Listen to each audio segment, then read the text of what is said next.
The sound of my own blood dripping onto the hardwood floor seemed impossibly loud in the sudden silence.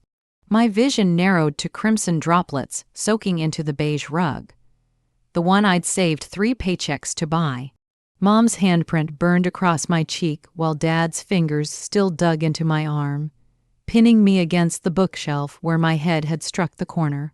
Ungrateful brat, Mom spat, her wedding ring catching the afternoon light as she reached for her purse.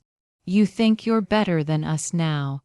Behind her, Ava, my 8-year-old daughter, stood frozen in the doorway, her small hands trembling as she witnessed what I'd spent years protecting her from, the truth about my family. Mom, she cried, running toward me. But Mom blocked her path. Stay out of this, little girl. She snapped. Maybe if your mother listened like Kayla does, she wouldn't get punished. My name is Nicole. I'm 34 and a single mother. This is the story of how I reclaimed my worth after my family tried to break me. I could feel warm blood trickling down my temple as I struggled to stand, my legs unsteady beneath me. The text message that had started this nightmare still glowed on my phone screen on the coffee table. Rent is due. 2 hours after ignoring that message, they had shown up at my duplex. No warning, Mom hadn't knocked. She'd banged on the door like a debt collector.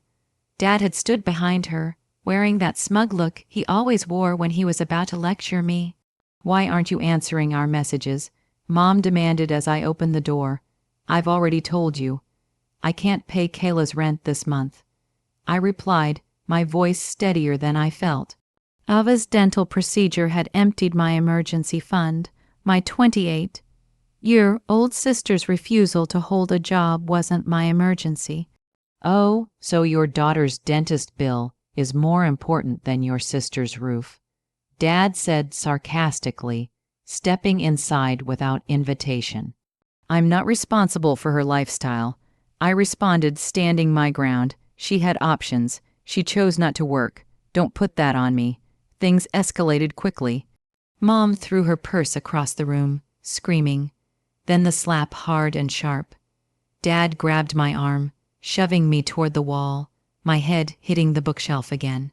Now they sat on my couch like they owned the place. My bleeding temple didn't matter. My daughter crying in the corner didn't matter.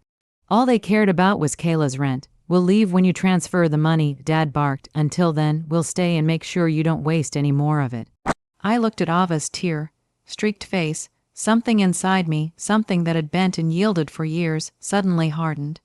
Get out, I whispered, my voice like ice. Mom laughed. Or what? You'll call the police on your own parents. Even you're not that pathetic. I didn't respond. I simply walked to Ava, took her hand and led her to my bedroom.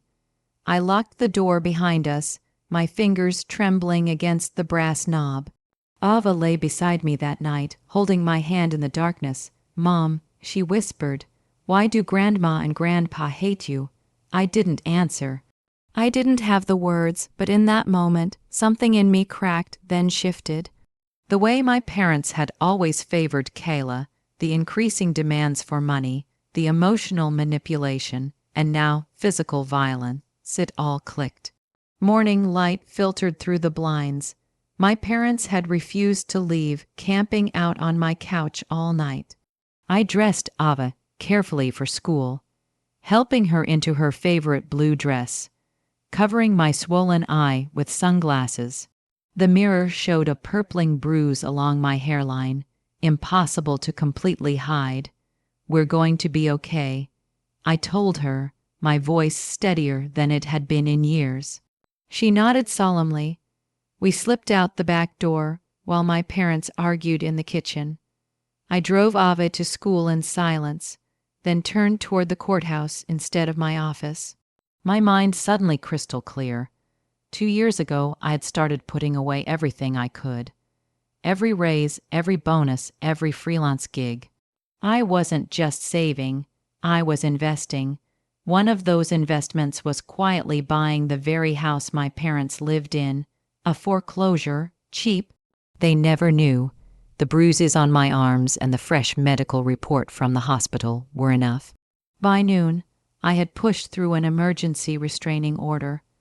I told the officer everything, how they had hurt me in front of my daughter because I wouldn't pay for my sister's rent. After leaving the courthouse, I contacted the property manager of my childhood home. Are they behind on rent again? I asked, already knowing the answer. They've skipped 3 months, she replied. We were about to send them a notice. Don't let me. That night, my parents had the audacity to text me from a different number, since I had blocked their regular phones after the restraining order. I read their messages, fingers hovering over the screen, then blocked the number without replying. They didn't know I had already sent them a certified 30-day eviction notice. A week later, I bumped into Kayla at the grocery store. Her cart overflowed with luxury items. You're still playing the victim, she scoffed. I'm not playing anything, I said calmly. You're about to watch the stage crumble beneath your spotlight. The eviction letter arrived the next morning. Mom called, screaming, How could you do this to us? The same way you could hit your daughter in front of her child. Easy, I replied.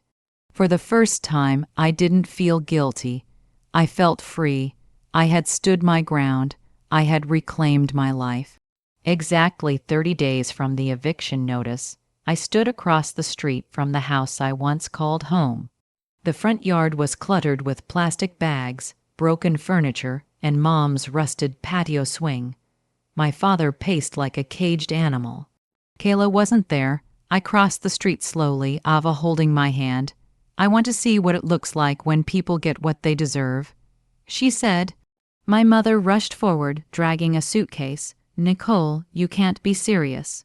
I was garbage to you when I needed protection. When Ava needed protection, you hurt me like I was nothing, and now you want sympathy, I said. Dad reached for my arm. Touch me again, I said sharply, and the police will arrive faster than your next lie. He stopped. Ava stepped forward, her chin raised. You shouldn't have hurt my mom, she said quietly. My mom's lip trembled, but she never apologized. I regretted letting you stay this long, I said. We walked back to our car. Later, at our new home, I poured tea for us both. The lavender bushes outside swayed in the golden hour light. Ava asked, Do you feel better now? I feel clean, I said. We started therapy. Ava began painting. We were slowly rebuilding not just a home, but the self-worth that had been stolen. My parents ended up in a tiny apartment, ignored by Kayla and everyone else. I never replied to Sarah, who had been keeping tabs on them. Ava held her latest painting, 2 stick figures and the sun smiling overhead, and I posted it online. We don't live in fear anymore, and we didn't.